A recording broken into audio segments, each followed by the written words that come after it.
Exercise 3. In this exercise, we're going to take a look at the functionality inside SolidWorks 2016 with regards to creating this ratchet body that you see here. So let's begin.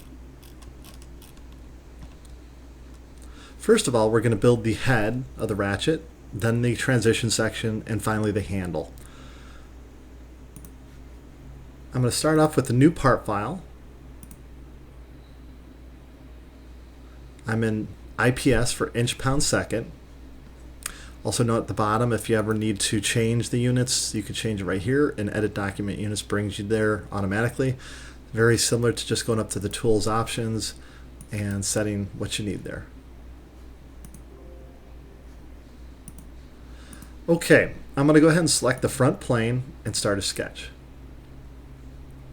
I'm going to go and I'm going to take the center line tool, hit the little arrow to the right of the line tool, find center line, lock into the origin. When you get the orange dot, click and drag out a vertical line about an inch and a half or 2 inches, and then hit escape. Now take the line tool and glide up just to the left of the origin. Take careful note where my pointer is currently, right about there. Click and drag like a 1-inch line at a slight angle to the upper left, as you see what I have. Click and then hit escape. Now we're going to look at the mirror tool. There's a couple things you could do with the mirror entities. You could actually just click and drag a fence to surround both entities. In this case, there's only one center line, so it makes it very easy for SolidWorks to just go ahead and mirror this. And you can see it mirrored it over.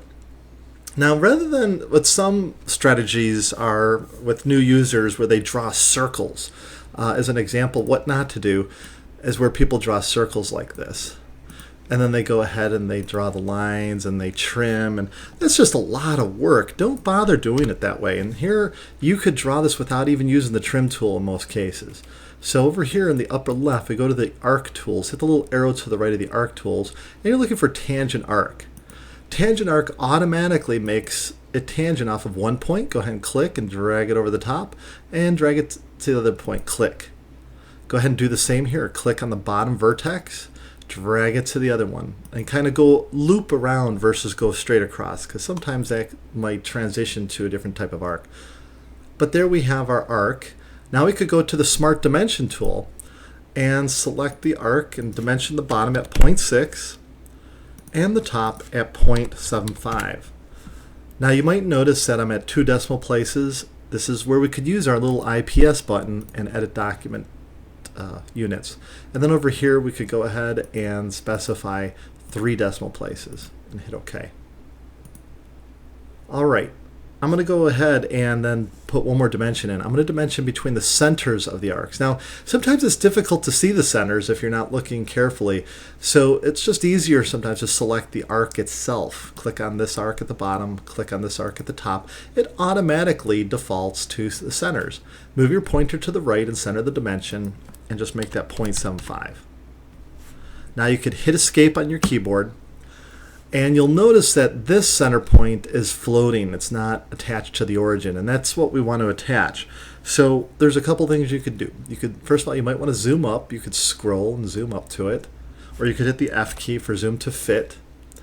And then to get this, if it's overlapping the line, it's drawn way up here, grab this bottom arc and just with the left mouse button depressed, drag it down and up, and you'll see it will move freely. Then once it's moved away, you could go ahead and grab that center point, drag it far and away. Note that if it's really close to the origin and you try and drag it, it doesn't move. Again, this the technology really wants you to drag it, just drag it far distances and drag it back. It'll snap a little bit easier than it normally would. Okay. You'll see it becomes fully defined. The geometry turns black, and that's good. That's exactly what we want. Let's go to Features, Extrude Boss Base. Now in the manual, I'm just going to bring up here, we need to extrude it 1 inch with 7 degrees of draft on both sides. So over here under Blind on the left, hit the little arrow and select mid-plane. This divides it equally on both sides. So if it's 1 inch, it's going to be 1/2 inch on one side of the plane, another 1/2 inch on the other side. So in this case, we want it to be 1 inch. But don't forget to click on this button on the left, draft on off. Click on that and set it to 7 degrees. Note there is a draft outward switch. I don't want you to use that right now because if you were to set that, look at what you get. You don't want that. So make sure draft outward is disabled. It should not be checked. Hit the green check mark. Let's put a recess in here for a cover plate. Select this face and start a sketch. You can do this in isometric view, or if you prefer, you could hit your space bar and go normal too. But while this face is selected, let's use the Offset Entities tool. This is a tool we have not yet used through the other chapter, so it's a very good tool to learn. Offset Entities selects the edges of the geometry that you've selected, like in this case the faces, but you can select edges, whatever you want, or other sketches too to offset them. But here you see a preview. It's offsetting them outward. It actually needs to be offset by 0.125. And then check the reverse box. Make sure there's a check in there. Sometimes you click on it, it just activates the box. The second click actually stays and checks it in. Okay, hit the green check mark. You could see this dimension of 0.125. If you double click on it, you could change it if you wanted to. It always remains there. Now we just go to Features, Extruded Cut. Make sure you select Extruded Cut to remove the material. Do not select Extruded Boss Base. Extruded Cut.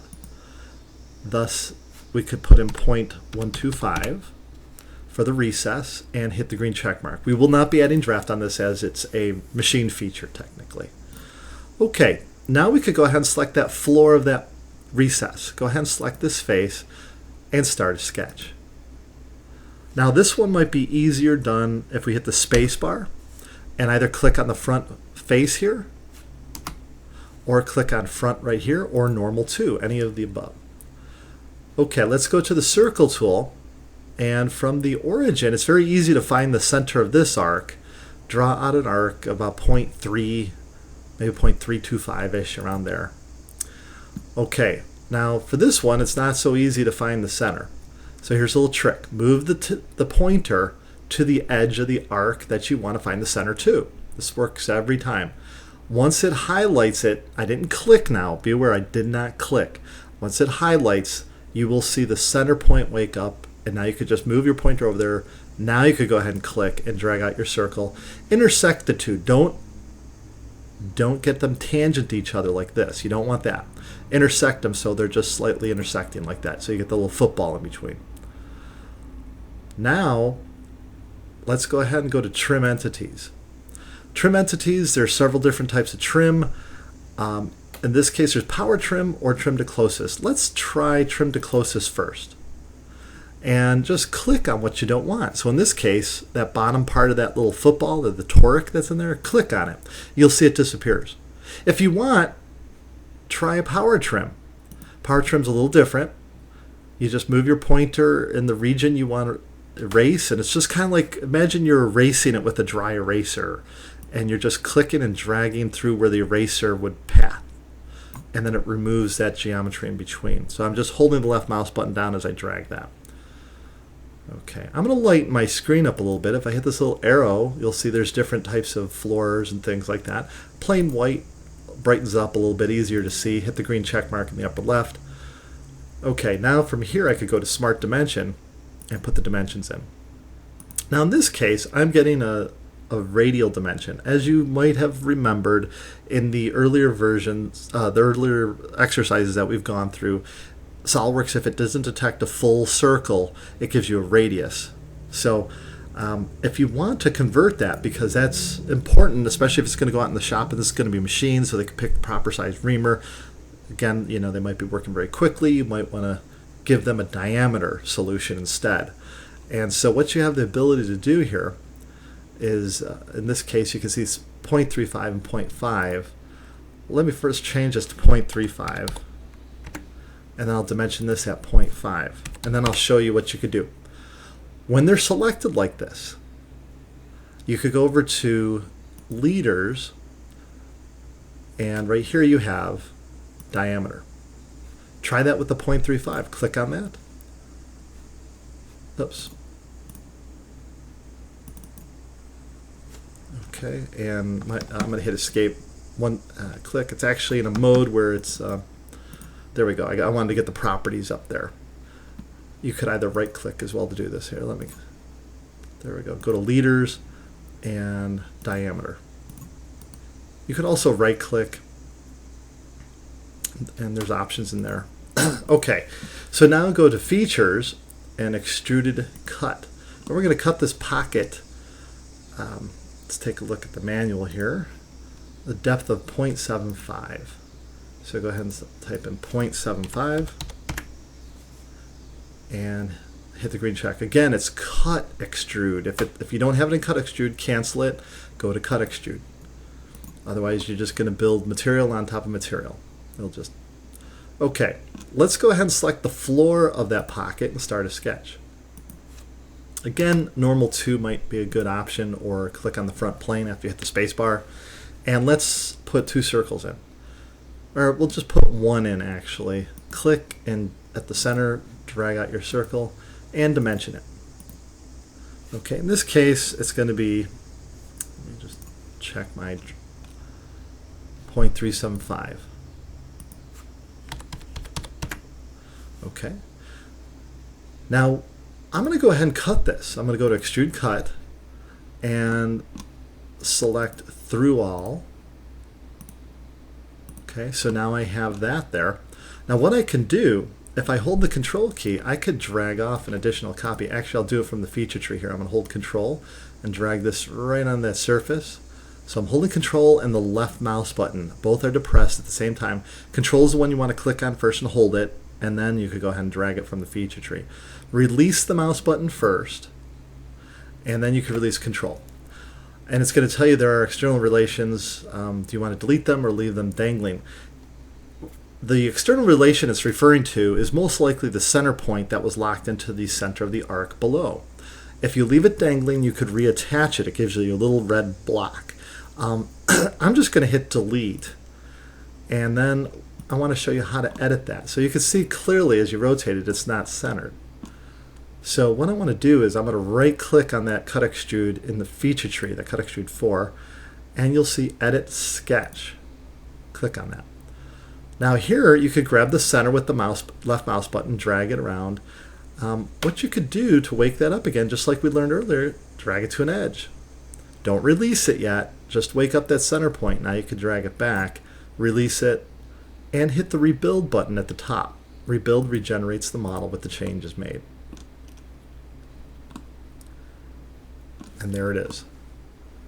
Okay, let's go ahead and put the fillets on. Go to the fillet tool and set it to 0.1 and select this edge and this edge. Hit the green check. Now what we're going to do is we're going to make the transition section. So go to, in this case, the top plane and click 1 time, but don't start a sketch. Instead, I'd like to show you how to offset a plane and make a new one off of it. So the top plane is centered, and that's a great place to draw a sketch. Unfortunately, it's not in the center of the model. It isn't. We want that to be offset the length of the transition section, which is 4 inches. So with that selected, if you go to the reference geometry button up here, click on the little arrow and find plane. It'll take a minute, but then you can see it will pop up, and you'll see that you get this little arrow and a plane showing up. Now what you want to do is you could either drag this, grab the little arrowhead and drag it. I'm having a little tough time there getting that to work. That's okay. I'm going to go over here and type in 4 for 4 inches and flip the offset. Check the little box, flip offset. And then if you zoom out, you should be able to see it's down below. Hit the green check mark. Now you could select that edge of that new plane you just created and start a sketch. Again, you could draw an isometric if you want, maybe zoom up to it, or you could go normal too. Either one's fine. Click on circle, and at the origin, that origin is a projection of the original origin in the center of the model. So as long as you centered everything, you're in good shape. Click and drag a circle out, and now just go to Smart Dimension and dimension that circle at a 1/2 inch, so 0.5. Now we could go ahead and go to Features, Extrude Emboss Base. Now, if we were to go in here, we might have a little bit of a tough time finding exactly where that stops without intersecting the model like we see here. Instead of just going with blind, try selecting up to next. Now, if up to next isn't available, that means your extrusion's in the wrong direction typically. But if it's available, that means you're pretty good to go, and you could go ahead and select it. It will go up to the next body and intersect with it, combining the two. Go ahead and hit the green check mark. Now you could hide that plane. Any plane you could hide or show, you just right click on it, and there's a little little eyeball with a line through it. Click on that, and that will hide it. Now select the front plane and start a sketch. Hit your space bar and go normal to the front, or you could go normal too. Either one is fine. Now I'm going to zoom out a little bit because we need to make the handle section. On the handle section, I'm going to show you a little trick here. There's a dozen ways to do this. This is just one. It's a modeling technique. Go to corner rectangle, and over here on the right, just kind of drag out a rectangle. Don't worry too much about the size. Let's go ahead and add smart dimensions to it. It's going to be, oops, don't select the points. There we go. All right, let's go to smart dimension again. There we go. Okay, it should be 4 inches by 1 inch. Now go to the center line tool. Hit the little arrow to the right of line, find center line, lock into that middle, drag out a center line, hit escape. And if you right click, remember you could go to a quick launch of smart dimension, or you could go back to smart dimension up there. Dimension this at 3.75. The reason why I'm making it 3.75 is because we're going to add draft on it. If you made it 4, it would be sitting on the outside and only a little sliver would be contacting that surface, intersecting the two. So we need to dig it in a little bit. Hit the green check mark, and now here's what you do. Hit escape a couple times, make sure nothing's selected. Grab this top vertex. Hold the left mouse button down and drag it to the red origin. When it snaps to it with the blue dot, release it, and it's fully defined and locked in position. And it's centered. Now let's go to Features, Extrude Boss Base, and again, instead of blind, select mid-plane.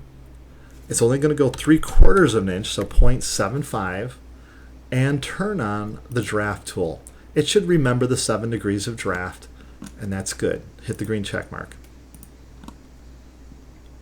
Now let's put some fillets on that handle. Go to the fillet tool, and again, the 0.1 fillet is fine. Select the 4 edges, excluding this one right here, because that's the parting line. If you want, you could fillet it. I guess it doesn't really matter. And hit the green check mark. Now go to the fillet tool and make a smaller fillet, 0.03. Select this edge and this bottom edge. Notice it doesn't follow through all the way around because I didn't fillet this edge, and tangent propagation means that it has to have a radius to continue around the track. In this case, as a sharp edge, it stops. So you have to select those edges. And finally, go ahead and select right in the middle of the surface. This is one of the benefits. Not all CAD systems do this, but you can select that surface and it will fillet all those edges of that surface. Go ahead and hit the green check mark. Okay, make sure you save this as E3. Let's move on to engraving some text on here. Select your face on that handle, start a sketch, and go to the right view orientation. Oh, I'm sorry. Front. Now, holding your Alt key on your keyboard, the Alt key is right next to the space bar, hit your left arrow key 1, 2, 3, 4, 5, 6 times. That's just a quick shortcut key. Alt and the arrow keys rotates clockwise or counterclockwise. Now you could zoom up to that area right there. Just scroll and point. Okay, the first thing we're going to do is we're going to go with the center line tool up here. We don't want our text, SolidWorks does not center the text from the center of the actual font. It's from the base, so we need to draw a line across, just like you would if you were drafting in the old days on a board. Draw a little line. Notice it's offset a little bit. It's not in the center. It's not at the bottom edge. And then over here, just get it positioned where you like it. because your text is going to be scribbled on there. Okay, now when that's done, select that edge after you hit escape. Select the actual line and go to the A button up here, which is text. Now the text is going to follow that curve, that line that you just drew. And so I'm going to go ahead and type in SolidWorks. You'll notice that it's justified to the left, just as it shows here, left align. You could center it, you could justify it to the right, or you could spread it out. Now I'm going to go to choose whichever one you prefer. If you're making it inverted for like a mold or something, note that you can flip vertically and backwards. Okay. All right, turn off use document font, this little checkbox, and go to the font button underneath. You'll see that you could choose virtually any object or true type font. It will take from all your fonts directory. So you might not have the same fonts that I do, just be aware of that, but you could go in and you could select one that you like, and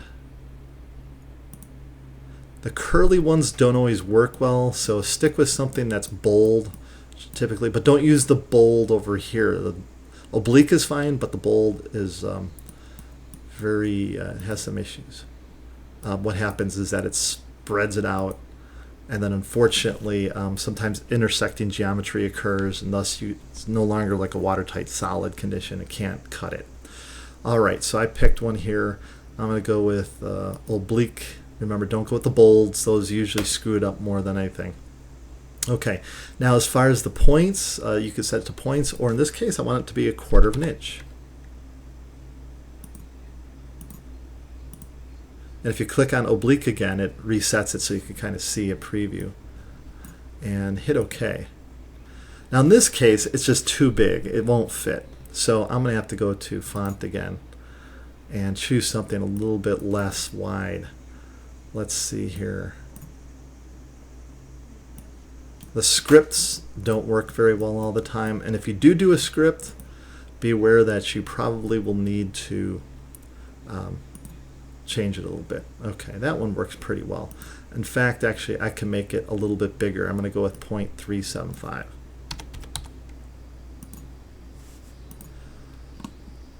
Okay, now I'm going to go to features. Actually, first hit the green check mark. And if you want to center it even more, you could, after you hit escape, you could grab this and relocate it till you get it centered. Or you could use dimensional measurements to lock it in. Now just go to, if you want an embossed, raised, select extrude boss. If you want an engraved, select extrude cut. I'll engrave it. And just set it to 0.02, so 20 thousandths deep, and hit the green check mark. And there you can see the engraved text. All right, let's take a look at the bottom side. Let's say we want to make little notches here for like our little knuckles, so we could grip it a little bit better. What I'm going to do is I'm going to select the right plane from the feature tree and start a sketch. I'm going to go normal 2. I'm going to hit the space bar, go normal 2. All right, and I'm going to hit my arrow key left to right just to see what's going on here. Okay, that looks good. I know which one is the bottom now. So I just hit my arrow keys left once, and then went back to the right once, just because I wanted to see where the text was. I know now that I have to be on this right side. So I'm going to take the circle tool, and I'm just going to position this like so. I'm going to go to Smart Dimension. I'm going to make it 0.4, and I'm going to locate it center to this point, 0.25. Actually, I better make that 0.3. Okay, and then one more dimension. Select this and then go to the center of the model and dimension that at 0.45. Okay, now you can see we're in the center. So what we're going to do is we're going to go to Features, Extruded Cut. And, oops, I selected Cut Revolve. Sorry, Extruded Cut. There we go. And then you want through all, both, and you could just hit the green check mark. Okay, so we have our little scallop cutout. Go ahead and select that. Go to, now we're going to use the linear pattern tool. If you hit this little arrow, you'll see there's several ways to make patterns. We want linear patterns. Select that.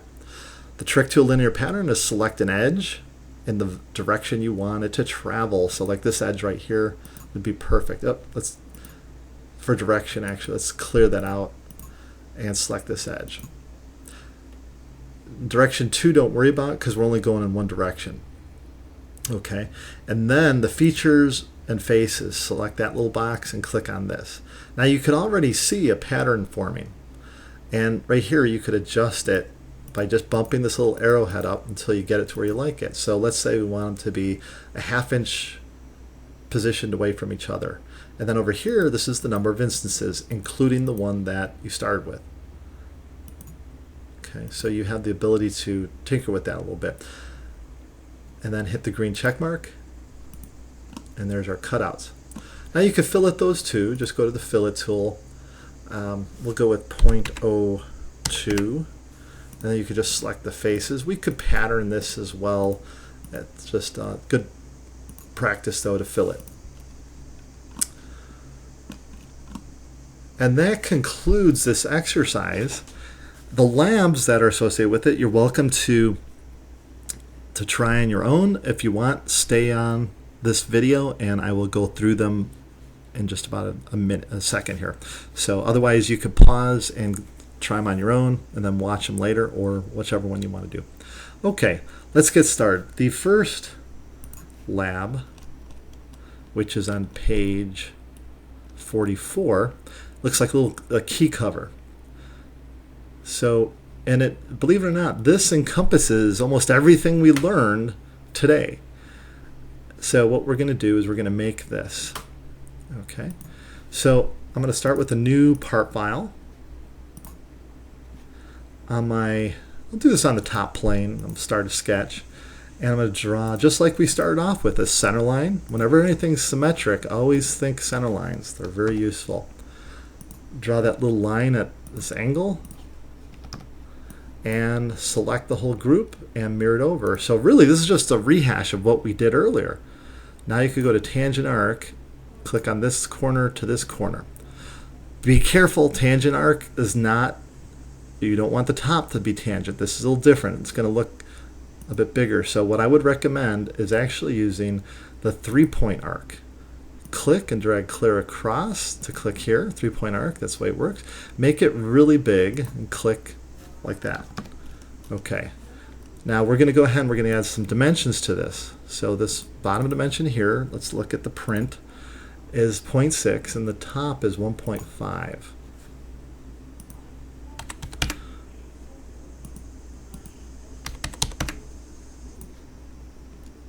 All right, now you can zoom back up to it and squeeze these dimensions in so you can see things a little bit better.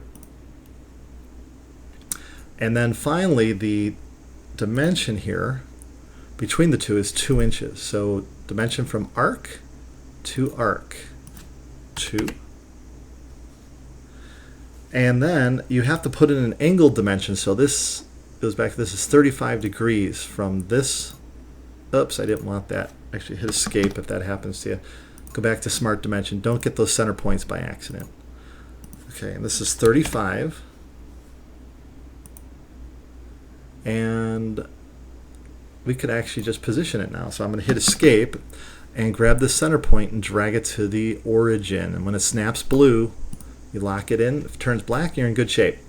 Okay, now we're going to extrude that. So go to Features, Extrude Boss. And that needs to be an extrusion depth of 0.61.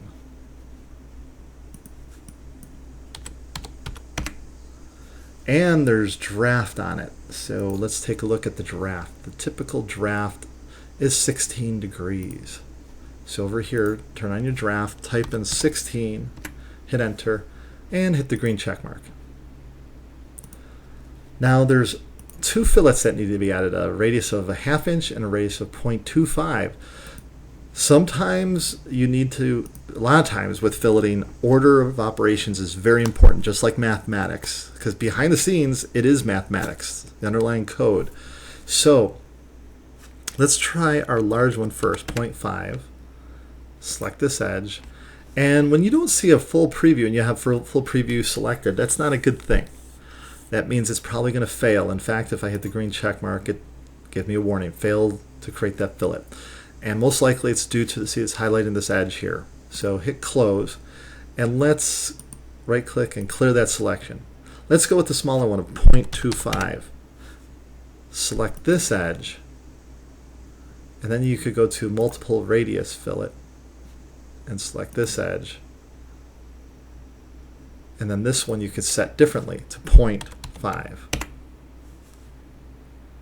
And there it is. All right, let's flip it around the back. Select this face, start a sketch, and use the offset entities. We will not use the shell tool on this one. The offset is 0.1, which is the default, so just hit reverse and the green check mark. Go to Features, Extrude Cut, and this is supposed to be 0.25 deep for the cut, and it needs the same 16 degrees of draft inward. Hit the green check and apply. Now the details in here. Select this face, start a sketch, go ahead and draw the through hole. Find the edge, wake it up just by moving over it, drag out your dimension, and let's double check what that is supposed to be. In this case it's 1 inch through and does not specify draft. Oops, not 0.1, 1.0. Okay, and then go to Features, Extrude Cut, Through All. And now the little keyway area. Select this face, start your sketch, and let's go normal 2. And we will use that little trick I showed you earlier. Draw a little rectangle over here to the left. Go to the center line tool and draw a little center line at the bottom there. Go to Smart Dimension. The width of this is supposed to be 0.25. The length of this little line, oops, I got that little endpoint again. Right click. Boy, it's really a problem today. 0.25. And then the overall length, you could just make this about 2 inches, because as long as it doesn't bleed into that, actually maybe 1.5. And let's hit escape. Now just drag that over, drop it right there. We just don't want it to get too large where it overlaps into this and cuts that. If it's just cutting air here, we're in good shape. So you could go to Features, Extrude Cut, and it's only 0.25 for the depth, no draft. Now as for the text, select this face, start a sketch, and go normal 2. And let's go ahead and we're going to use, not the circle, try using center point arc this time. Center point arc is a nice tool. You just wake up the center of whatever you want to center to, click here, drag it around kind of like a rainbow. Let's see if it could wake that up. If you get it, you just keep going around until you get it to lock in like so. Okay, one thing though, here's a trick. It has to be dashed or construction geometry. So over here on the left, while it's still selected, check the little box for construction. Hit escape. By the way, if you hit escape, if you need to change it later, you could click on it anytime. There's the construction geometry. There it is too. So you could transform these anytime. Drag this down a little bit and actually smart dimension it at 0.6. And then click on the arc and click on the 2 endpoints of the arc. And it should be 1.25. And that's good enough for right now. It really doesn't matter too much on this, but I'm just partially constraining it. All right, now go to the A text tool. The arc is selected. Go ahead and type in ECC edu. And again, if you want to use a different document font, otherwise this one's fine. I'm just going to use this one and hit the green check. And I'll go to Features, Extrude Cut, and 0.02 is a good one to go with. It's a very shallow depth. All right, now finally, what I want to show you on this one, it calls out that it should be brass. So Over here on materials, you could right click on it and go to edit materials, and instead of steel, hit the little arrow and find there's all different types of alloys and things like that in here. There under copper alloys, you'll find brass. Go ahead and select brass and hit apply and close, and you'll see it will take upon the properties of brass that you see there. And also the benefit to that, you could find out exactly how much it weighs at any time. If you go to the evaluate tab, you could go to mass properties, and it actually picks up the mass properties on that part. In this case, we're at 0.7 pounds of brass. So you could figure out how much that's going to cost. Okay, moving on to the next lab. Save that as lab 3, and then now lab 3B. It's like a frisbee kind of deal, frisbee or hat. Okay, and in this case, we'll start a new part file, and this is a review of last week's lesson, which was Revolve features. Just select the front plane, start a sketch, take your centerline tool, and draw a vertical centerline. Take the line tool and align yourself a distance away. Draw the angle in, just like you see here, maybe about 1.5 inches. Click, draw a horizontal line across there. Drag this down. Click, drag this across. Click, and look at, you could actually follow right there is parallelism. That little symbol to the right of my pointer, a little in yellow, that's a parallel symbol, so it's going to make it parallel to those other lines. Drag this across, and again, I'll infer to that line there, and then we have our geometry. Now it's just a matter of dimensioning it. Do not dimension like we have done in the past where we select these. Notice the actual print suggests parallel dimensions, so from here to here. Okay, and that needs to be 0.375. And then from, I got that point again, darn it. Hit escape there. And then from here, and that needs to be set to 2.25. Okay, and you might get something like this to happen. That's okay, hit escape, grab this line, just drag it over.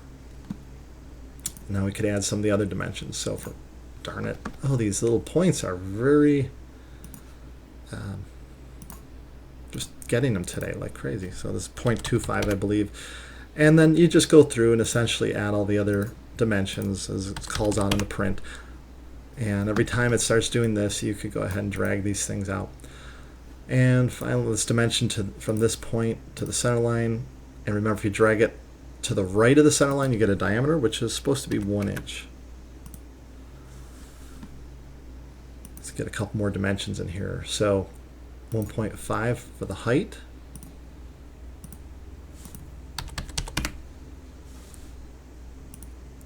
And 0.25 from the base, from here to here. Let's see what else we have there. Oh, and the angle, 25 degrees. So from here to here, 25. And then finally, this last one, notice it's just floating there. Just click on this line one time to select it, and click on this point and make them coincident. And then it will turn black. It's fully defined. We are ready to go to Features, Revolve Boss Base. Notice I didn't put the fillet in. Oops. Revolve Boss Base. And there we have it. Now you just go to the fillet tool, set it to 0.5, and select this edge. And you're done. And that concludes exercise 3.